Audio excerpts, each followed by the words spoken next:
Muito bem, um ótimo dia a todos.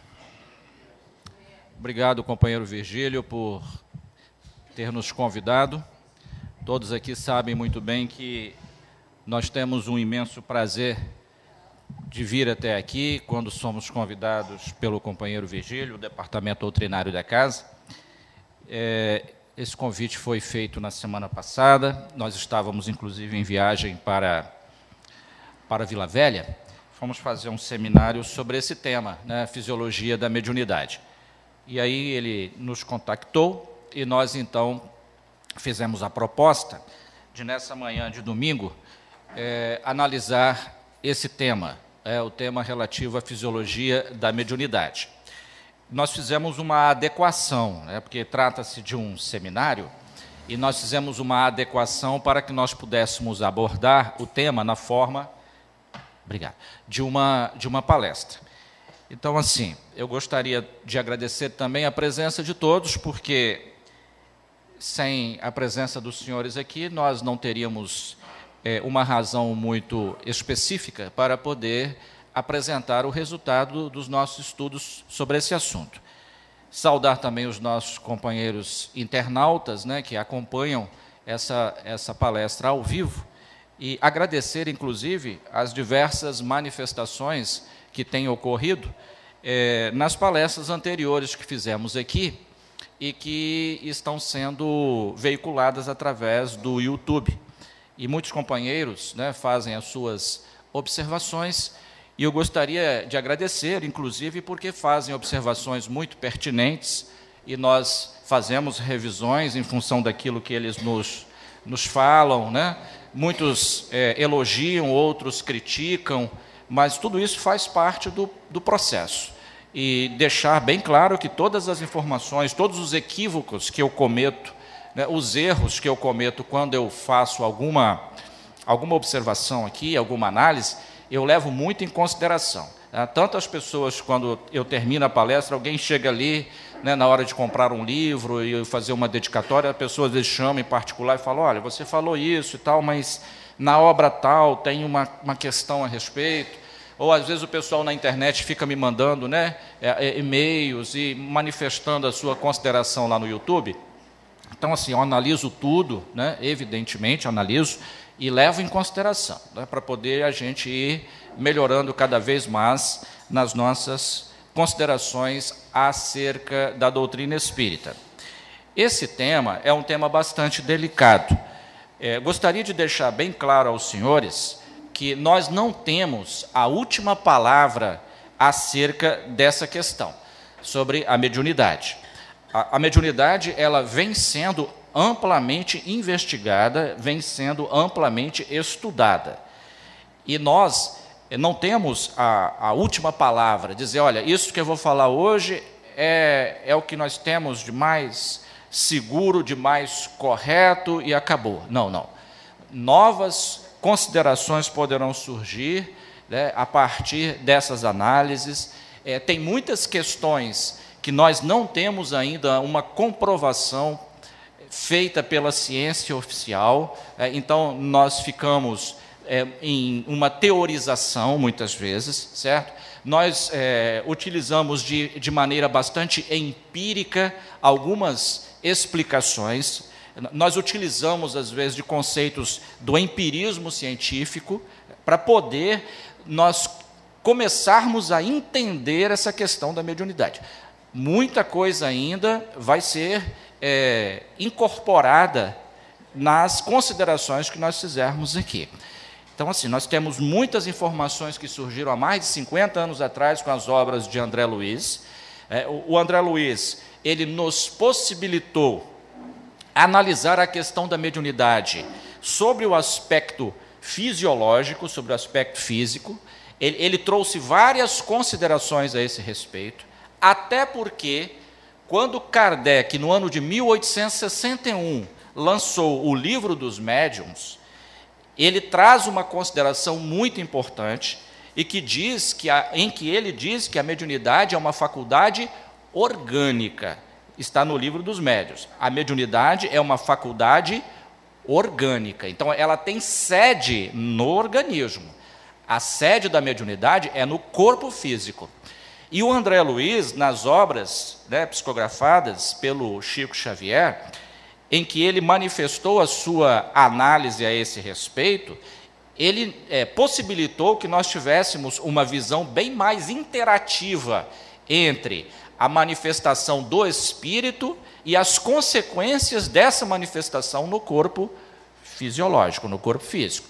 Então, a partir das considerações de Allan Kardec, em 1861, no Livro dos Médiuns, quando ele fala que a mediunidade ela tem um componente, uma característica orgânica, e a partir das análises feitas pelo espírito André Luiz, através do Chico Xavier, nas suas diversas obras, em que ele traz essa interação entre espírito e matéria na manifestação, procurando mostrar a que nível essa interação ocorre no nosso organismo, é que nós conseguimos e começamos a vislumbrar novas possibilidades dentro da manifestação da mediunidade.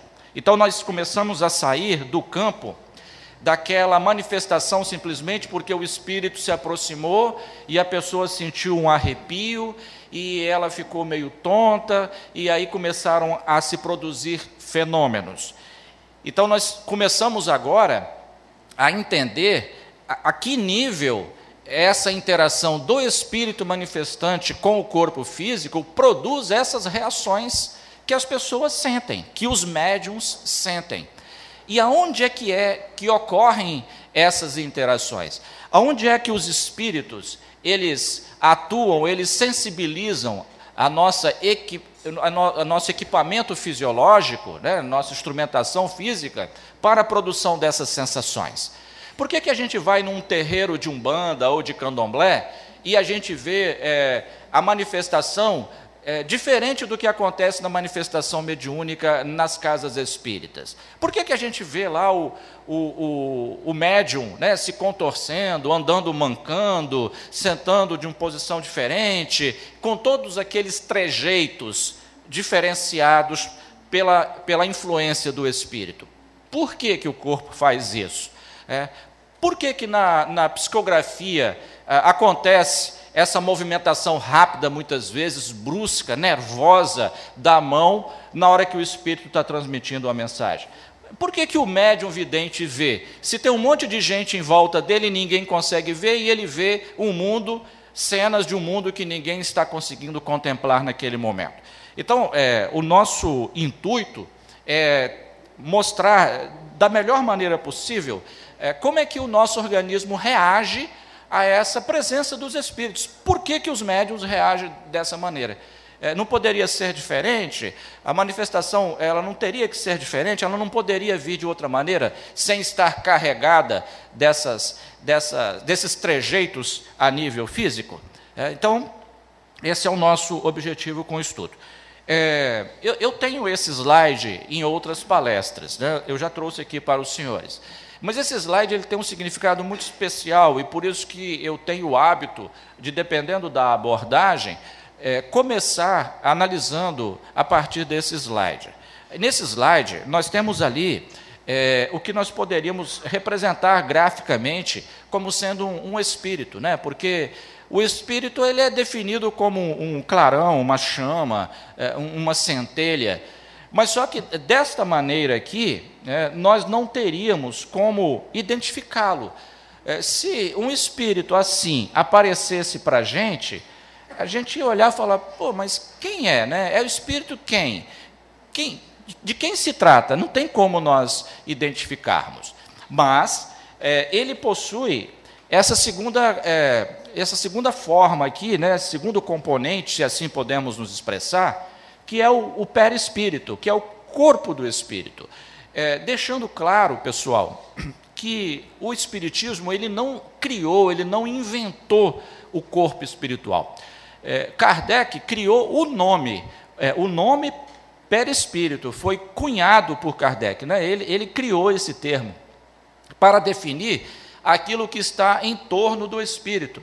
Ele usou até de uma comparação que aquilo que está em torno do caroço de um fruto é um perisperma, é aquela membranazinha, aquela película que envolve o caroço do fruto. Então, comparativamente, aquilo que envolveria o espírito seria o perispírito. Mas a crença nesse corpo espiritual é antiga, muito antiga. Os hindus o chamavam de linga sharira, os egípcios o chamavam de Ka ou Bai. Pitágoras, na escola pitagórica, ele ensinava aos seus alunos com o nome de eidolon. Os teosofistas o chamam de corpo astral. Então ele recebeu vários nomes. Paulo, na carta aos Coríntios, capítulo 15, versículo 44, ele fala: se o homem possui corpo animal, possuirá também corpo espiritual. Uns são os corpos terrestres, outros são os corpos celestes. E ele continua: semeia-se corpo animal, ressuscitará corpo espiritual. Onde ele faz aí uma abordagem bem legal sobre a desencarnação. Quando nós desencarnamos, nós semeamos o nosso corpo animal, quer dizer, nós devolvemos para a terra o nosso corpo animal, que vai entrar em estado de decomposição, de putrefação, e vai ser reaproveitado da natureza. Mas ressuscita corpo espiritual, porque ele entendia que ressurreição não é a volta da carne, não é a volta do corpo que morreu, é o retorno do espírito ao mundo espiritual. Então ele fala: semeia esse corpo animal, ressuscitará corpo espiritual. Quer dizer, nós reaparecemos no mundo espiritual com o nosso corpo espiritual. No Evangelho de Lucas, capítulo 15, nós encontramos lá a parábola do mal rico, e do Lázaro, a parábola do mal rico e do Lázaro. E lá no final, que Lázaro pede a pai Abraão que envie Lázaro à casa dos irmãos, dos 5 irmãos, para dizer a eles como que eles deveriam se comportar. Abraão fala: não vai adiantar, porque mesmo que um morto ressuscite para eles, quer dizer, mesmo que ele apareça em espírito, eles não vão acreditar na informação que você vai passar. Então eles acreditavam na ressurreição como o ressurgimento, o reaparecimento do espírito, com o corpo espiritual, evidentemente, e não a forma física que entrou em decomposição. E aqui nós temos o corpo material. Então, nessa forma aqui, com o perispírito, complementando, nós conseguimos identificar o espírito. Então, se você é vidente e vê o espírito, ou se durante a noite, no nosso sono fisiológico, nós vemos os espíritos, porque isso acontece muito com todos nós, mesmo aquele que fala assim: Ademar, mas eu não sonho. Não, todos nós sonhamos. Você pode não se lembrar do sonho, é diferente, mas todos nós sonhamos. Então, se você não se lembra, é uma situação. Agora, todos nós sonhamos. Todo o momento em que nós dormimos, nós nos colocamos em condição de ocorrer o fenômeno chamado, por Kardec, de emancipação da alma. Nessa hora, nós nos encontramos com os espíritos no mundo espiritual. Pode ser de dia, aquele cochilo depois do almoço, pode ser à noite, qualquer momento que nós dormirmos. E a gente encontra o espírito e o identifica porque ele tem um corpo espiritual que é o perispírito. E para nos manifestarmos aqui, no mundo físico, nós temos um corpo físico, uma estrutura dessa. Então, vejam só que interessante, nós somos uma tríade, Espírito, perispírito e corpo. E com o perispírito nós fazemos essa interface entre o mundo espiritual e o mundo material. Ele é que faz essa interligação, esse interrelacionamento entre os dois mundos. É tão curioso isso que a gente chega, então, a uma conclusão de que é apenas uma diferença vibratória, apenas isso. Então, os espíritos que estão aqui com a gente aqui, eles estão num mundo paralelo ao nosso, nós não os estamos captando normalmente, exceto se tivermos mediunidade, porque eles estão numa vibração diferente, só isso. Nós estamos numa vibração mais grosseira, eles estão numa vibração mais sutil. Agora, nesse mundo onde eles estagiam, onde eles se encontram, é um mundo material também? É um mundo material também. Pode parecer estranho, mas o Kardec foi chamado a atenção no Livro dos Espíritos sobre isso, porque ele tinha mania de chamar os espíritos de imateriais, e o espírito chamou a atenção dele e falou: não, está errado, não é imaterial, é incorpóreo. Nós somos incorpóreo, nós estamos sem o corpo físico, mas nós somos matéria. Só que é uma matéria numa dimensão, numa vibração diferente, em que os nossos sentidos grosseiros não conseguem captar. Mas eles lá estão também no mundo material, porém mais sutilizado, numa vibração diferente. Tanto é que existem construções, existem edificações, existe tudo lá. Isso é construído com alguma coisa. É com a matéria, porém uma matéria mais quintessenciada, ou seja, uma quinta essência da matéria. Uma matéria um pouco mais sutilizada, certo? Então, nós precisamos dessa estrutura aqui para nos relacionarmos aqui no mundo fisiológico. Tudo bem até aí, pessoal? Podemos avançar? Beleza. Essa é uma célula. E essa foi mais uma contribuição do espírito André Luiz, que nos ensinou que no mecanismo da reencarnação, né, e a união do espírito com a matéria acontece no momento da fecundação, na união do óvulo com o espermatozoide. Temos ali uma célula-ovo, chamado de neuroblasto, chamado de zigoto, tem vários nomes técnicos, né? Na hora dessa união já tem um espírito destinado àquele novo corpo, que já inicia o processo da vinculação com aquele corpo. Por isso que nós, os espiritistas, somos contra o aborto em qualquer fase gestacional. Haja vista o fato de que já tem um espírito vinculado, já a vida espiritual, inclusive, ligada àquele corpo. A partir daí, esse zigoto, né, essa célula-ova, caminha pelas trompas de Falópio e vão se acoplar na parede íntima do útero, o endométrio, e ali começa o processo da divisão celular ou cissiparidade, para a formação embrionária. Cada nova célula daquela que vai compor aquele novo corpinho já tem um espírito destinado, e cada célula daquela vai sendo vinculado porções ou partes estruturais do corpo espiritual. Quando nós atingimos a estrutura adulta, nós temos trilhões de células, cada célula do nosso corpo está ligada ao corpo espiritual. E essa ligação, tudo indica pelas pesquisas que têm sido feitas e com as informações emitidas pelo André Luiz, essa ligação se encontra mais intensa aqui nos centríolos, essa estruturazinha aqui, que biologicamente tem uma função na divisão celular. E dentro desses centríolos tem esses tubos, chamados de microtúbulos, que estão localizados aqui dentro.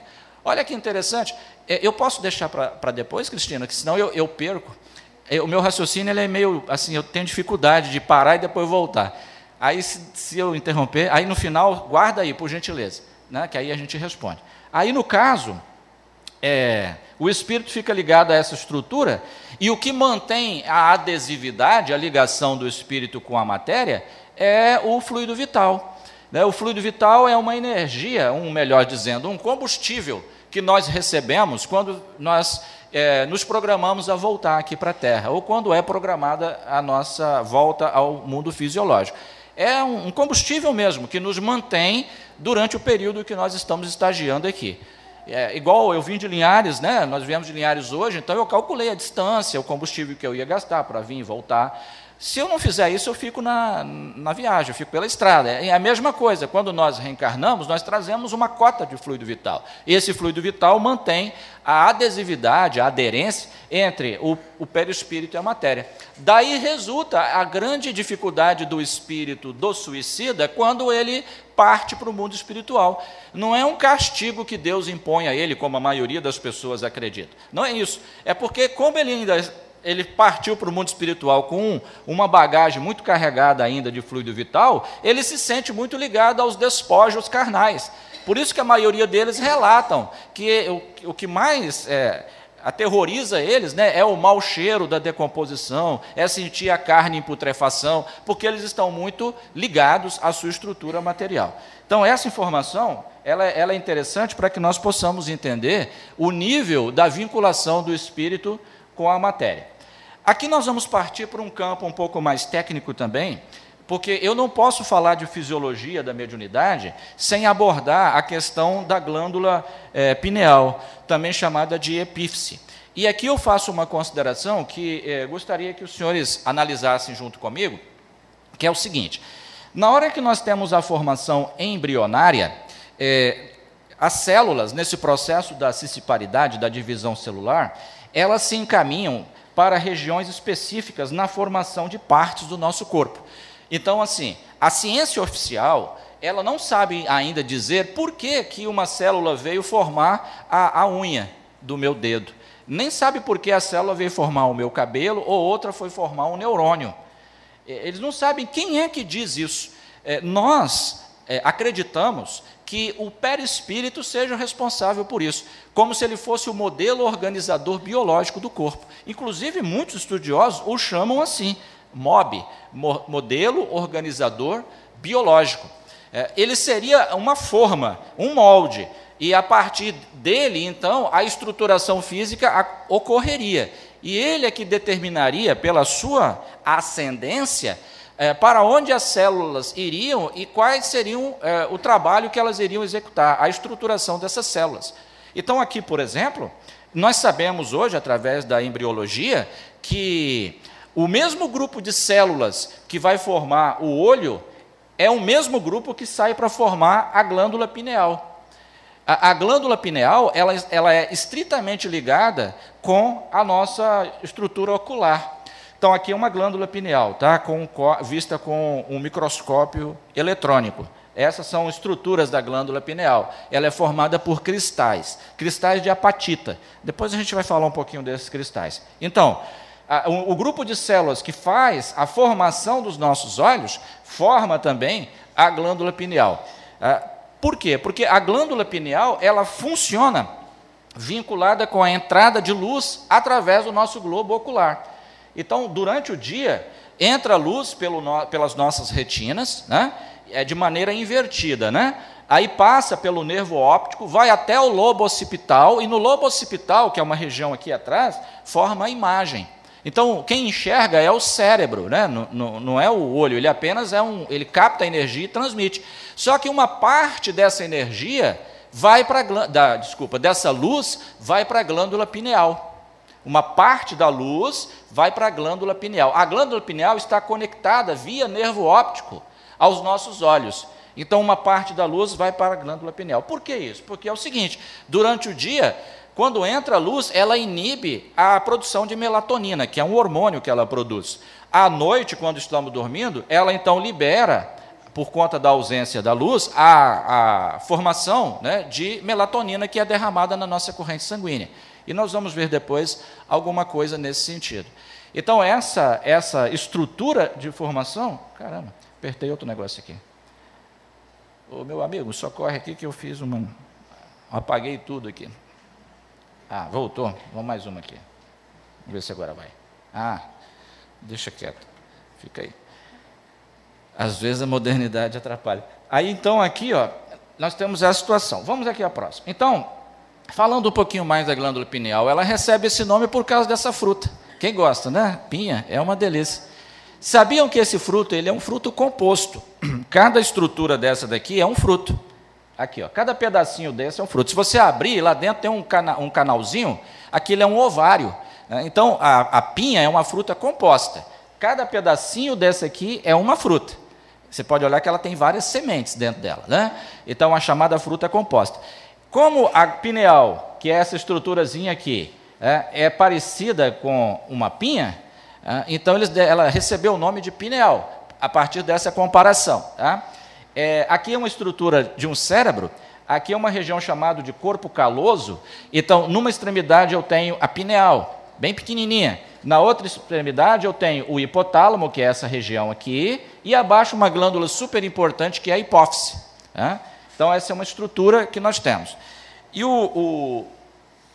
olha que interessante, esse peixinho também tem pineal. Só que esse peixinho, olha como é que é a evolução, né? É uma coisa interessante. A luz chega à pineal através do seu crânio, que é translúcido, ou seja, ele permite a passagem da luz.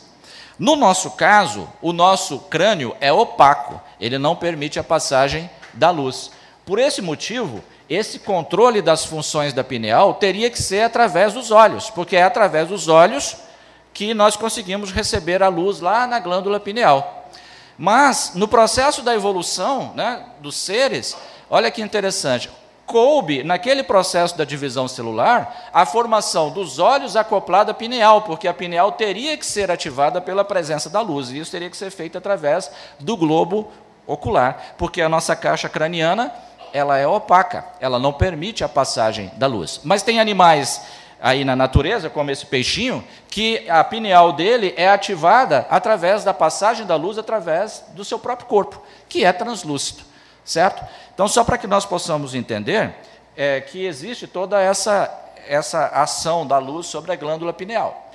Bem, nós estamos no mundo físico limitado a 5 sentidos, né? Esses são os nossos sentidos, todos eles com limitações realmente intensas. Por exemplo, os senhores estão me ouvindo porque a minha voz está sendo articulada dentro de uma faixa em que os nossos ouvidos conseguem captar, que é do infra ao ultrassom. Dentro dessa faixa, dentro dessa frequência, nós ouvimos. Agora, abaixo do infrassom e acima do ultrassom, nós não ouvimos absolutamente nada. Alguém pode perguntar, mas tem esses sons? Tem. E como tem na natureza, só que nós não conseguimos captar. Vejam como somos limitados. Vários animais conseguem ouvir muito melhor do que nós. Nós estamos dentro desse limite. O olho humano, por exemplo, está aqui o olho. É uma estrutura fantástica, maravilhosa, mas tem limites. Ele só consegue enxergar do infravermelho até ultravioleta. Dentro dessa frequência, beleza, a gente enxerga. Agora, abaixo do infra e acima do ultra, não enxergamos nada. Então, quer dizer que tem outras cores aí na natureza? Pois é, tem. Muitas outras cores que sequer nós supomos, não conseguimos nem imaginar. E existem outros animais que enxergam melhor, muito melhor do que nós. Eles veem muito mais colorido do que nós. Nós estamos limitados a esses 5 sentidos. Então, nós observamos aqui, novamente, que o olho humano, então, faz essa canalização da luz para a pineal. E a pineal, ela é muito curiosa, porque a pineal, ela regula os ciclos biológicos do nosso corpo, né? Olha que interessante, uma criança, até entrar na fase da puberdade, percebam bem que não há muita diferenciação entre elas, a não ser a questão das características sexuais apenas, né, dos órgãos sexuais. Elas não têm uma diferenciação muito expressiva entre menino e menina, a não ser se nós analisarmos a constituição dos órgãos sexuais. Porque até essa fase, quem está mandando em termos de glândulas endócrinas, né, nós temos várias glândulas endócrinas, são aquelas que secretam hormônios interiormente do corpo, quem está mandando nisso é a pineal. A pineal mantém uma outra glândula chamada hipófise sob controle. A partir mais ou menos dos 14 anos, a pineal começa a diminuir a liberação de melatonina, e quem entra em ação agora? A hipófise. Aí a hipófise começa a liberar uma série de hormônios que vão começar a caracterizar a questão da estrutura masculina e feminina. Aí pode perceber, né? Na puberdade a gente começa a ver que os meninos começam a ter uma característica mais masculina e as meninas também. Por quê? Porque a pineal diminuiu a liberação de melatonina e a hipófise começou agora a liberar hormônios e comandar outras glândulas para dar essa característica. Então, ela tem essa função também na nossa estrutura fisiológica. E aí, nós vamos, então, para outra função bastante interessante que tem sido analisado para a pineal. Lembra que eu falei anteriormente que ela é formada por cristais, né? Cristais de apatita? Bom, apatita todos nós temos em outras partes do corpo também, pessoal. Nós temos nos dentes, nós temos nos ossos, tá? É um mineral presente na nossa constituição física. Então, aqui, esses são cristais de apatita, dentro da pineal.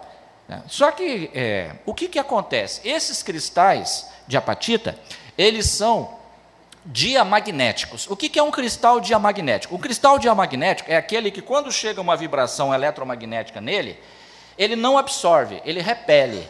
Então, a vibração entra em contato com ele e sofre o que a gente chama tecnicamente de uma reverberação. Ela bate e volta. Então, quando chega uma vibração eletromagnética na pineal, bate nos cristais e fica reverberando, bate, volta, bate, e cria ali um campo eletromagnético dentro da pineal. Esse campo eletromagnético, tudo indica que ele gera reações bioquímicas no cérebro. E essas reações bioquímicas induzem algum tipo de comportamento fisiológico. Tá? Então, eu coloquei aqui um exemplo assim, um espírito, né, que emite vibrações, tanto é que quando ele se aproxima de uma pessoa que tem percepção mediúnica, ela sente a presença dele, então tem alguma coisa vibrando ali. Essas vibrações, ao serem captadas pela pineal, eu coloquei aqui como se fosse assim, tipo umas anteninhas, né, onde a vibração bate e fica reverberando, bate lá, volta aqui, bate, bate, bate, bate, fica formando um campo eletromagnético aqui. Então, a presença, a aproximação do espírito com a sua vibração induziria a glândula pineal a sofrer essa influência eletromagnética. E nesse campo eletromagnético que ela forma, né, porque a pineal ela fica bem no centro da nossa estrutura cerebral, se você conseguisse enfiar o dedo aqui, ó, nessa região, ia sair em cima da pineal certinho, ela está bem no centro, ela começaria então nessa vibração a induzir a estrutura cerebral a ter uma reação bioquímica. Então, assim, vamos dar um exemplo aqui. A pessoa é médium vidente. O vidente, ele não precisa necessariamente estar com os olhos abertos para ver o espírito. A maioria das vezes, inclusive, ele fica com os olhos fechados. Né? E aí ele está vendo cenas do mundo espiritual, ele está vendo espíritos. Mas por que ele está vendo? A outra pessoa está do lado dele e não está vendo nada. Porque, segundo tem se analisado, no médium, a quantidade de cristais de apatita, a concentração desses cristais é maior no médium ostensivo, né? No médium ostensivo, porque todos nós temos mediunidade, em maior ou menor grau. Aqueles que têm a mediunidade ostensiva, em maior escala, essa concentração de apatita, de cristal de apatita, seria muito superior àquele médium que não é um médium ostensivo. Então, todos teriam cristais de apatita? Sim. Porém, o médium ostensivo teria uma quantidade superior, maior. Então, na hora que cria esse campo, o médium vidente, por exemplo, já que a pineal ela está conectada ao sistema óptico da pessoa, ao nervo óptico, e ela induziria uma reação bioquímica no cérebro, sensibilizando o lobo occipital, que é o que define a visão humana. Então, a glândula pineal está ativando o lobo occipital, assim como o olho ativa através da luz, que é captada pela retina, passa pelo nervo óptico e vai ao lobo occipital. Então, glândula pineal ativaria o lobo occipital, não por uma indução de luz do ambiente externo, mas por uma vibração produzida pela presença do espírito. Ela se ativaria e sensibilizaria o lobo occipital. Aí a pessoa vê, mas ela não está vendo uma cena do mundo material, porque não são os olhos que estão captando essa luz.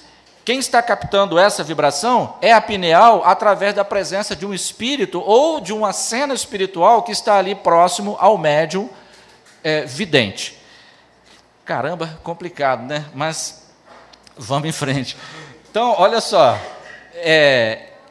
essa seria uma possibilidade de nós entendermos fisiologicamente como que ela é sensibilizada e como ela produz essa reação bioquímica no cérebro humano. Tá, mas não para aí. Não para. Nós poderíamos ter... vamos aqui. Nós poderíamos ter essa mesma indução relacionada a outras áreas do cérebro? Sim, a outras áreas do cérebro. Mas, para isso, nós vamos fazer o seguinte. Eu vou pular isso aqui. Isso aqui é a melatonina, né? Os benefícios da melatonina, ok? Retarda o envelhecimento, neuroprotetor, reorganiza o ciclo do sono, né? E umas coisas a mais. Chamar a atenção dos senhores para o seguinte, pessoal, tem muita gente tomando melatonina aí, que tem uns sites aí que vendem. A Anvisa, no Brasil, proibiu, mas tem gente que compra nesses sites aí. Então, assim, deixar bem claro que não se deve fazer o uso, né, de produtos dessa natureza sem que a pessoa tenha feito um exame específico para saber se ela tem um problema de produção de melatonina por conta da pineal, né? Porque às vezes a pessoa fica tomando uma droga sintética, um hormônio sintético no caso, e isso inibe a produção do hormônio no organismo. Aí o dia que ela parar de tomar esse hormônio sintético, né, pode ser que a glândula que o produza esteja em atrofiamento e não consiga mais produzir aquele hormônio. Então tem muita gente tomando de maneira assim descontrolada. Melhora o sono? Sim, muito, com certeza. Tem vários benefícios, mas tem que se analisar também em relação a isso, tá, pessoal? Então, vamos aqui, ó. Nós vamos chegar lá no que nós queremos também. Ó, a glândula pineal, aqui os cristalzinhos de apatita, certo? Em cortes aqui. Aqui nós temos uma tomografia do cérebro, aqui a pineal, aqui, ó, nesse pontinho aqui, bem no centro, né, da estrutura cerebral. Ok? Bom, aí eu vou falar agora mais intenso sobre essa questão das outras partes do cérebro. Olha só, pessoal, eu citei a pineal criando um campo vibratório e induzindo a formação de uma imagem no lobo occipital. Então, é o vidente, certo? Então, ela contribuiu por isso. Só que é o seguinte, nós temos várias partes no cérebro que controlam várias atividades a nível fisiológico, a nível sensitivo, né? A nível motor. Então, por exemplo, o indivíduo ele é médium de psicofonia. O espírito se aproxima dele e fala através dele. Os espíritas têm o hábito de chamar isso de incorporação. Está errado, pessoal, está errado. Não existe incorporação. Incorporação é um termo equivocado, porque incorporação pressupõe que o espírito entra no corpo do médium. Isso não acontece. Isso foi assim, muito divulgado nesses filmes aí, né? Ghost, esses outros filmes que mostram o espírito entrando dentro do médium, né? Aí sai, joga o médium no chão, aquela coisa toda. Não existe isso. O espírito não entra. Tá? Só tem uma maneira de o espírito entrar dentro do corpo de outra pessoa. É quando a mulher está grávida. Aí realmente tem um outro espírito lá dentro. Certo? Agora, fora isso, não tem como. O espírito se aproxima do médium e exerce sobre ele as suas influências. Então, acontece, então, termos, se formos cunhar um termo técnico para isso, seria psicopraxia o nome. Psicopraxia. Vamos explicar isso aí. Então, por exemplo, o médium é psicofônico.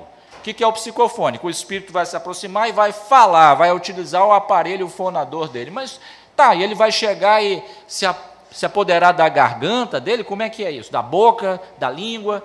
Como que acontece? Não, é porque nós temos uma região no cérebro que coordena a fala. Né? É o chamado centro de Broca. Esse nome Broca é em homenagem a um anatomofisiologista francês chamado Paul-Pierre Broca. Esse Paul-Pierre Broca que descobriu que o centro da fala fica numa região do cérebro, do lado esquerdo do cérebro, na região frontal. Mais especificamente, a terceira circunvolução frontal esquerda do cérebro, porque o cérebro é formado por circunvoluções. Essa coordena a fala. Então, tá, e como que acontece isso? O espírito, ele faz o que com essa região? Então, primeira coisa, tem que ter isso aqui, transe. Sem transe, não tem manifestação. O que é o transe? O transe é um estado anômalo da consciência. Esse transe, ele é dividido em três graus, superficial, hipnagógico e profundo. O que é um transe superficial?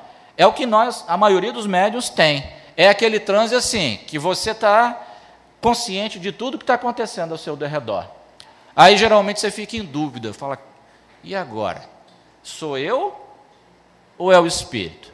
Porque você está sabendo o que está acontecendo, se ele está falando, você está ouvindo, você está sabendo o que ele está falando, porque é um transe bem superficial. Tá?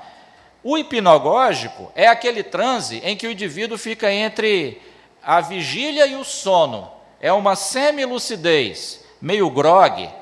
Você fica meio grogue assim, mas você sabe o que está acontecendo também. Só que você fica meio grogue, assim, parece que você está meio torporizado. E tem o profundo. O transe profundo, o indivíduo apaga. Ele não lembra de nada.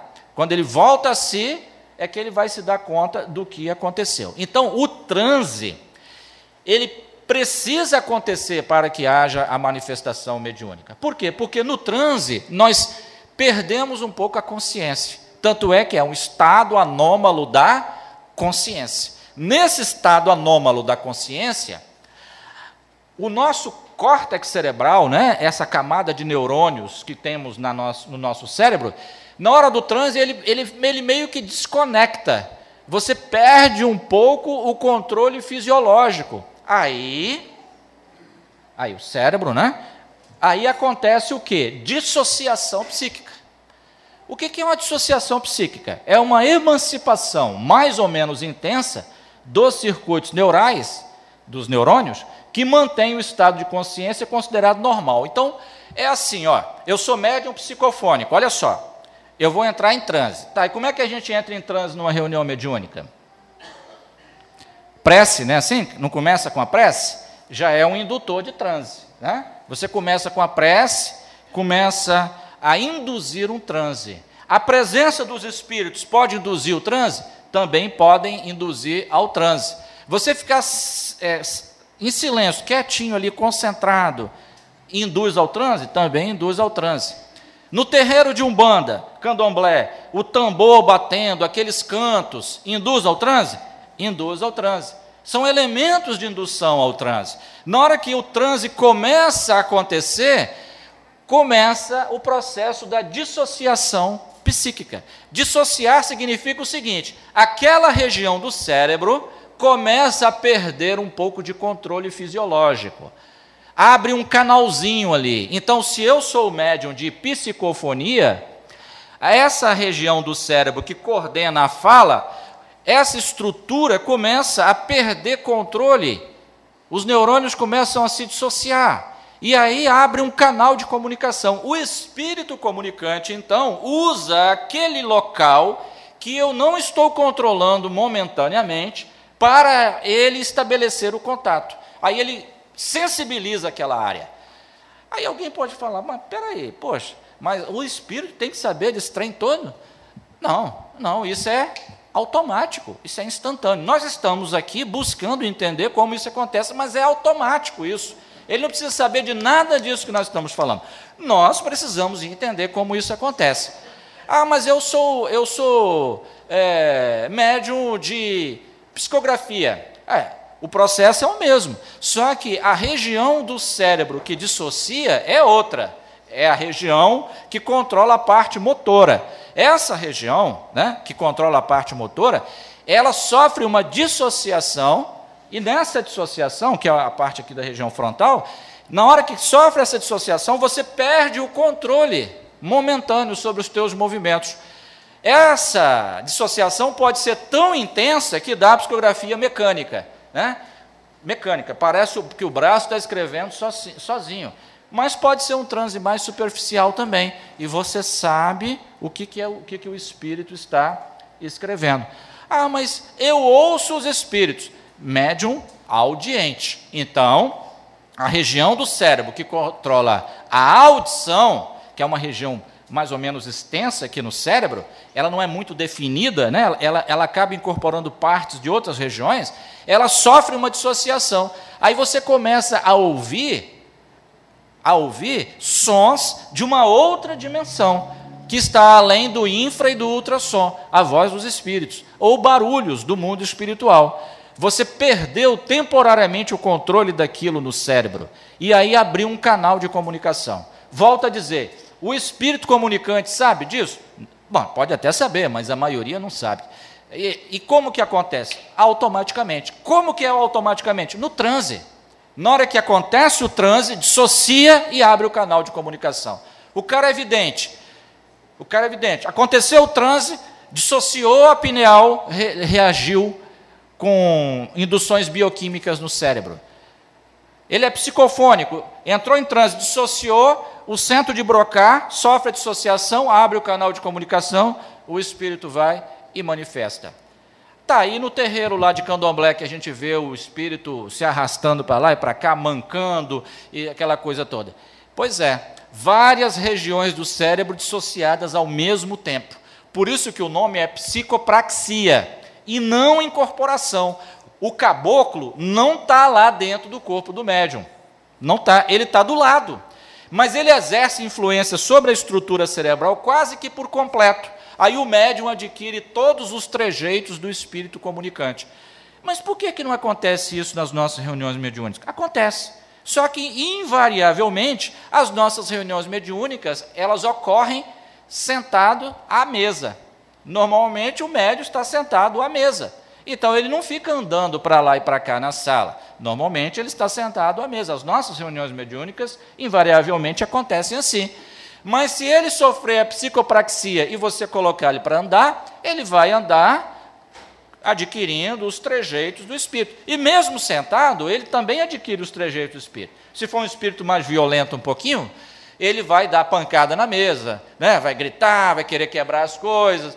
Isso acontece muito nas nossas reuniões mediúnicas. Quando é um espírito mais dócil, ele se comporta, né, de uma maneira ali mais tranquila, mais calma, né, sem perturbar muito as vibrações do ambiente. Então, fisiologicamente, a nossa mediunidade depende das nossas glândulas e do nosso cérebro. Porque são através de reações bioquímicas que nós temos essas respostas, essas reações.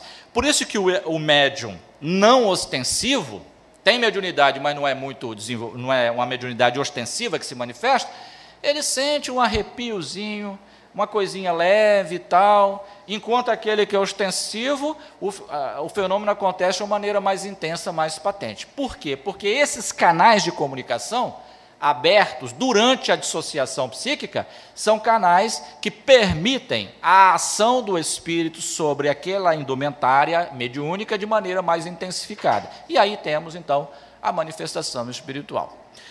Bom, eu estou olhando para o rostinho dos meus companheiros aqui e estou vendo, assim, tantas interrogações, aqueles sinaizinhos assim, plum, plum, plum. Então, eu tenho ainda alguns minutos. Eu vou pedir permissão à casa, se a casa, né, autorizar, a direção da casa, a responder alguma pergunta. Virgílio, é possível? Pronto. Eu já terminei a minha parte aqui, então, se alguém quiser perguntar. Vamos por ordem? A Cristina havia levantado a mão no início. Existe pergunta, Cristina? Sim. Gostaria de saber como fica o espírito na fecundação in vitro. Fecundação in vitro.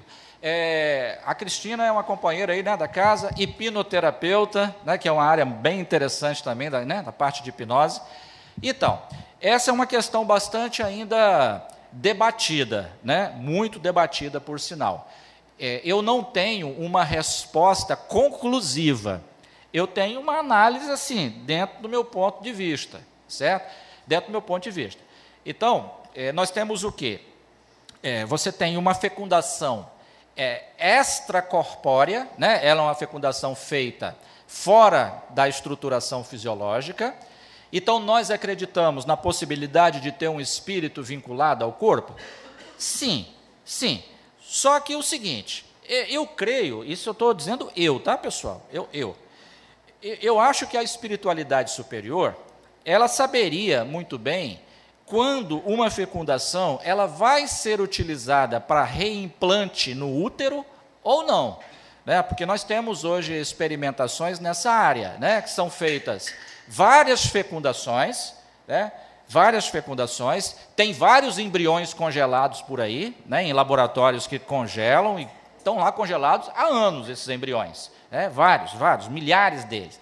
Aí eu me indago assim, poxa, mas deve ser muito triste, né, para um espírito ficar vinculado a um embrião ali, e o embrião lá congelado, eu fico imaginando a situação. Será que ele está como? Né? Ali do lado, parado, olhando para aquele negócio lá no nitrogênio, e fala, pô, será que quando que eles vão me colocar no outro? E vou passar quantos anos aqui nessa espera?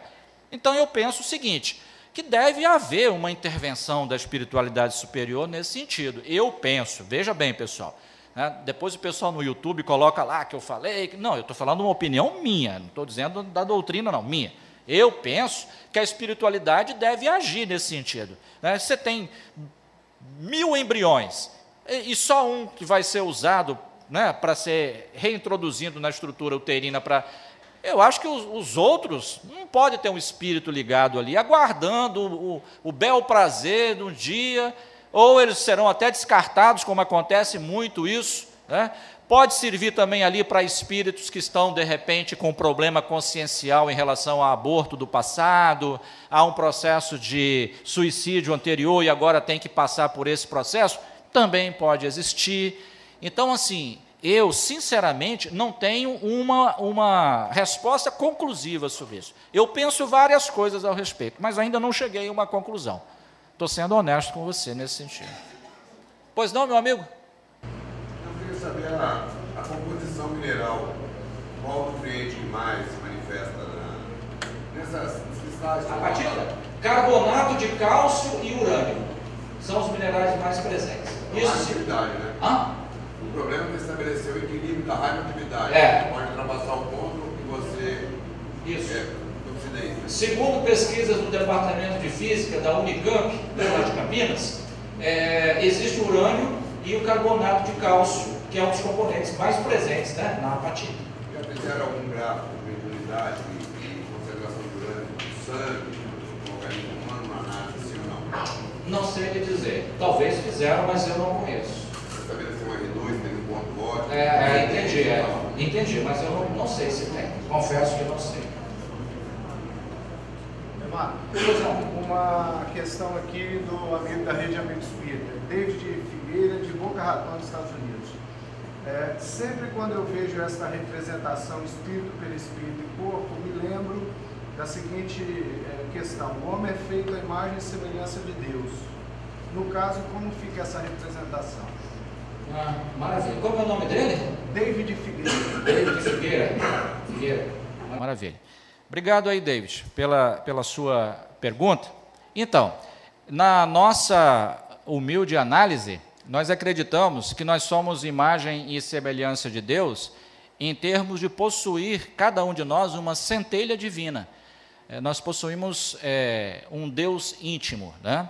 Mas nós não seríamos a imagem e semelhança de Deus nem espiritualmente, nem materialmente, porque senão nós já seríamos espíritos perfeitos, e nós não o somos, e nem fisicamente somos iguais, né? Todos nós somos diferentes. Então, no nosso entendimento, a imagem e semelhança de Deus seria a nível de nós possuirmos uma centelha divina, que com o nosso progresso espiritual, essa manifestação da divindade em nós vai se tornando cada vez mais intensa, mais ampla, né? À medida que nós formos nos depurando espiritualmente.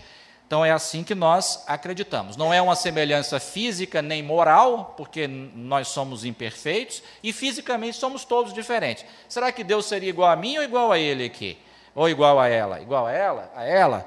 Somos todos diferentes. Então, no nosso entendimento, a semelhança, né?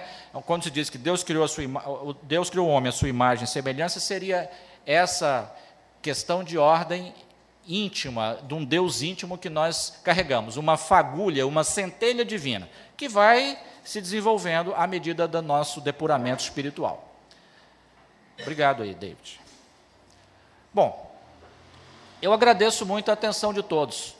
Sei que o assunto é bem técnico, né? Bastante complicadinho às vezes, mas isso é o que há de mais bonito na doutrina espírita, pessoal. Nós termos a certeza de que nós não sabemos tudo. Isso é o que há de mais belo na doutrina espírita. A certeza de que nós vamos sair daqui cheios de dúvidas, e isso vai aguçar a nossa curiosidade, e nós vamos continuar estudando, para continuar aprendendo. Nós não podemos parar no tempo, e temos que continuar as nossas investigações. E aí nós vamos compreendendo cada vez mais, aprendendo cada vez mais. Isso é o que é de mais belo e mais maravilhoso na doutrina espírita. Nós podemos errar hoje, né, em alguns conceitos, emitir alguma opinião que amanhã vai aparecer uma pesquisa e vai dizer, olha, você está errado naquilo. Ótimo, nós abandonamos aquela visão inicial que nós tínhamos e ficamos com essa conclusão agora, né, com essa ideia mais assertiva. Então, o convite que nós fazemos é exatamente prosseguir. Vamos voltar aos nossos lares com as indagações, com as perguntas que nós tivermos, com as dúvidas, e vamos nos debruçar sobre os livros, na internet, o material de pesquisa que nós conseguirmos, porque aí nós vamos aumentando cada vez mais a nossa capacidade de compreensão desses assuntos. Isso, para mim, em particular, é o que há de mais maravilhoso na doutrina espírita. Essas possibilidades que ela nos oferece, de a cada dia a gente aprender um pouquinho mais e reconhecer que nós podemos errar. E como erramos, né? E como ainda vamos errar na nossa caminhada. Por isso, não vamos nos culpar por conta disso. né? Vamos ser mais assim indulgentes com as nossas faltas, né? Vamos analisar um pouquinho a nossa capacidade, a nossa condição, vamos fazendo o que for possível, com todo o esforço possível, mas sem autopunir, porque senão a gente não consegue, né, realizar as tarefas que nós temos a realizar na atual caminhada. Sabedores de que todos nós um dia vamos nos encontrar numa condição espiritual bem melhor, o que depende unicamente dos esforços que nós estamos empregando. Eu peço à espiritualidade amiga que possa abençoar cada família que está aqui representada e que, ao retornarmos aos nossos lares, nós os façamos num clima de muita alegria, de muito contentamento e de muita paz. Aos nossos amigos internautas, agradecemos muito pela participação no nosso estudo dessa manhã maravilhosa de domingo. Muita paz a todos e espero revê-los em breve. Obrigado.